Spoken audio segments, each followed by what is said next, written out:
Bonjour mes chers amis, bonjour à tous ceux qui suivent les vidéos sur ce compte. Je m'apprêtais à sortir ce matin pour aller faire une course et comme j'ai pas de masque encore, un masque réutilisable parce que les autres sont réservés pour le corps médical, j'ai sorti mon petit foulard là pour essayer de me cacher le nez et faire ma course tranquillement sans que je sois indexé comme ne prenant pas en compte les mesures barrières. Mais avant de sortir, j'ai décidé de faire cette courte vidéo ce matin pour parler d'un sujet que tout le monde connaît, un sujet qui préoccupe beaucoup de personnes, y compris moi.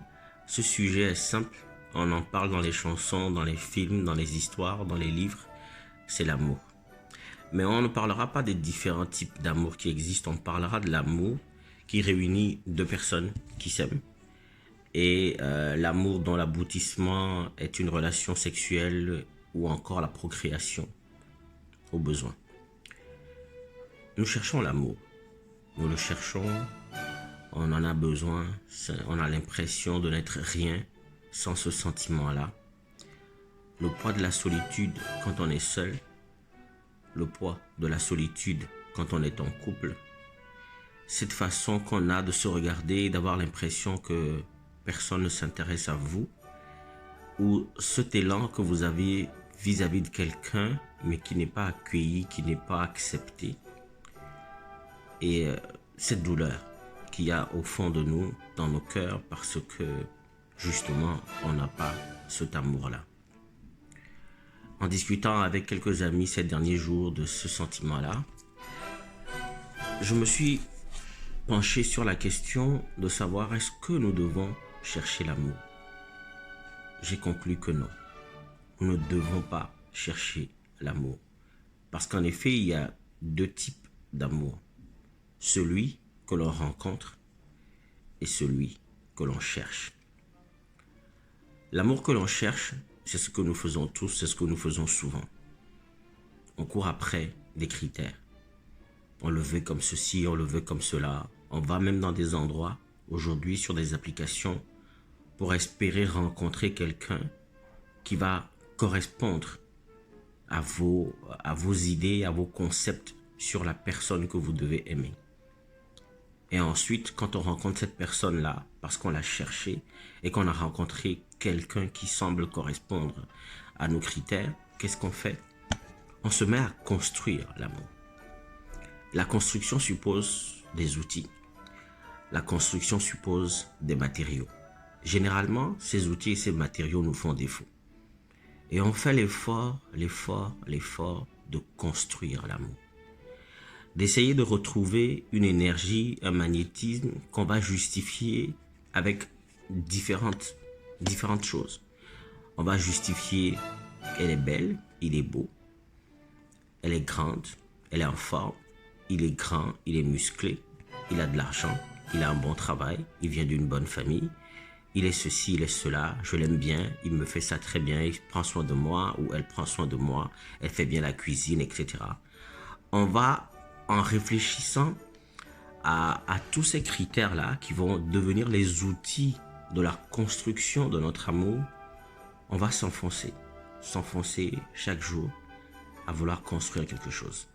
Bien sûr, de l'extérieur, on va avoir l'impression que ceux qui ont construit leur amour sont solides parce qu'ils ont trouvé des raisons qui les font rester ensemble. Le poids de l'engagement ou la force de l'engagement, la responsabilité vis-à-vis des enfants, le regard des autres, la vie des parents, l'évitement des scandales ou des divorces, la peur de la solitude, la crainte de la séparation. Et ils vont donner l'exemple dehors qu'ils sont heureux, qu'ils sont bien. Et ces gens qui ont construit l'amour vont être dans une démarche constante de construction. C'est un travail au quotidien. Et cet amour-là, on sort pour aller le chercher. En dehors de ça, il y a l'amour qu'on rencontre. Ok? On n'a pas fait de plan. On n'a pas de stratégie. On n'a pas d'outils. On n'a pas les moyens. Et dans un regard, dans une discussion, dans une poignée de main, au milieu d'une foule, par hasard, sans qu'il y ait une préparation, une recherche particulière. On rencontre cette personne et puis dans le regard de la personne, dans l'échange de regards, dans la conversation, on se rend compte qu'il y a quelque chose qui vous attire l'un vers l'autre.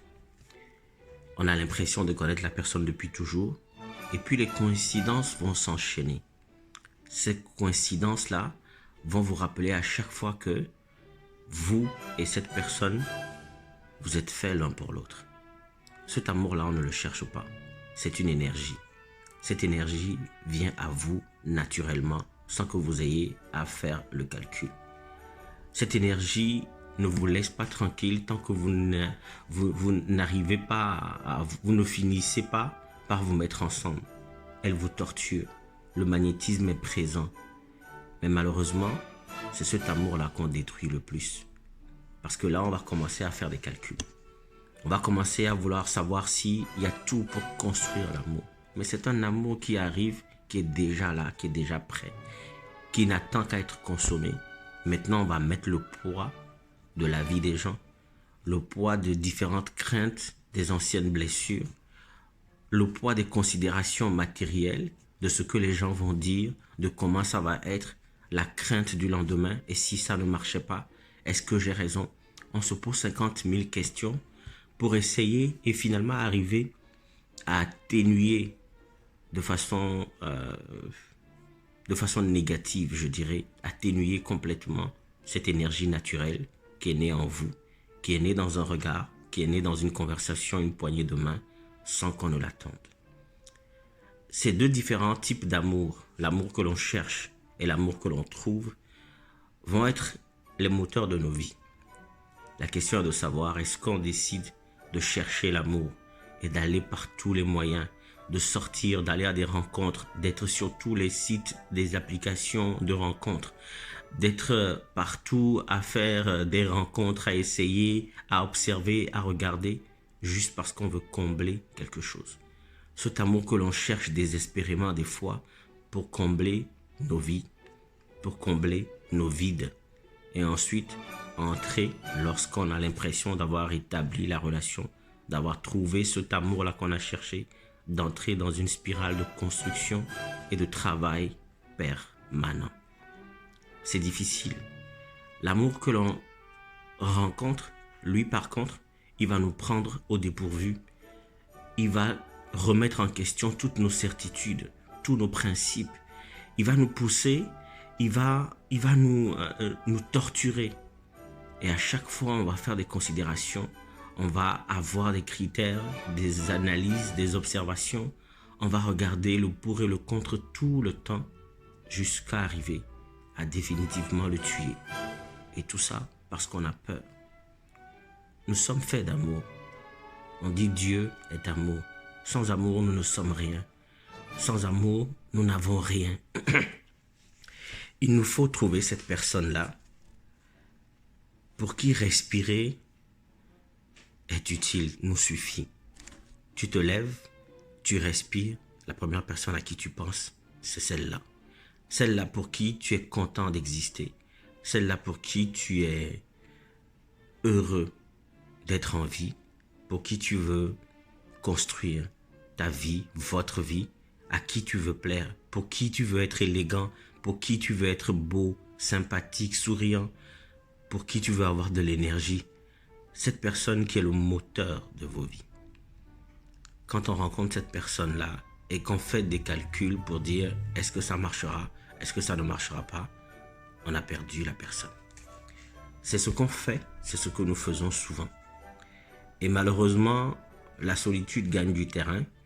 Malheureusement, la souffrance qui naît de cette envie et ce désir d'amour qui n'est pas comblé, la souffrance qui naît de ça va rejaillir autour de nous, sur nos fréquentations, nos amis, sur nos parents, sur nos enfants.